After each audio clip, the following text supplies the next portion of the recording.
Anna আবিষ্কার করে যে সে একজন ভ্যাম্পায়ারের বাচ্চা নিজের পেটে পালন করছে।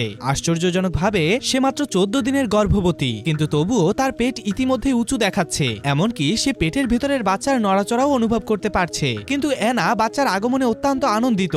সে জানে না যে এই অর্ধমানব এবং অর্ধ ভ্যাম্পায়ার শিশুটি তার জীবন কেড়ে নেবে। অ্যানা এবং তার স্বামীর মাত্র 2 সপ্তাহ আগে বিবাহ হয়েছিল। কারণ সে একজন ভ্যাম্পায়ার। সে ভয় পায় যে খুব বেশি কাছে গেলে তার রক্ত পান করার ইচ্ছা জাগ্রত হতে পারে। তাই সে অ্যানার সাথে ঘুমাতে অস্বীকৃতি জানায়। অ্যানা তাকে যতই প্রলুব্ধ করার চেষ্টা করুক না কেন, সে সর্বদা তার দূরত্ব বজায় রাখে। অবশেষে অ্যানার ধৈর্য ভেঙে যায়। তার স্বামীর সাথে তার তীব্র তর্ক হয় এবং সে হাল ছেড়ে দিতে বাধ্য হয়। তারা একসাথে একটি সুন্দর রাত কাটায়, কিন্তু তাদের কোনো ধারণা নেই যে এর পরিণতি কতটা ভয়াবহ হবে। একদিন অ্যানা আরো কিছু মুরগি খায়। হঠাৎ তার বমি করার মতো অনুভূতি হয়। সে বুঝতে পারে মুরগিটি ঠিকমতো রান্না করা হয়নি। সে বাথরুমে দৌড়ে যায় এবং বমি করতে শুরু করে। প্রথমে সে ভাবে এটি খাদ্য বিষক্রিয়া, কিন্তু তারপর সে একটা সিল করা প্যাকেট দেখতে পায়। সে বুঝতে পারে তার মাসিকের 14 দিন হয়ে গেছে। তার মনে একটা অদ্ভুত চিন্তা আসে। সে আয়নায় তার সামান্য ফোলা পেট দেখতে পায়। এখন সে তার সন্দেহের ব্যাপারে আরো নিশ্চিত হয়ে ওঠে। এরপর তার স্বামীর পরিবার ফোন করে। তারা বলে যে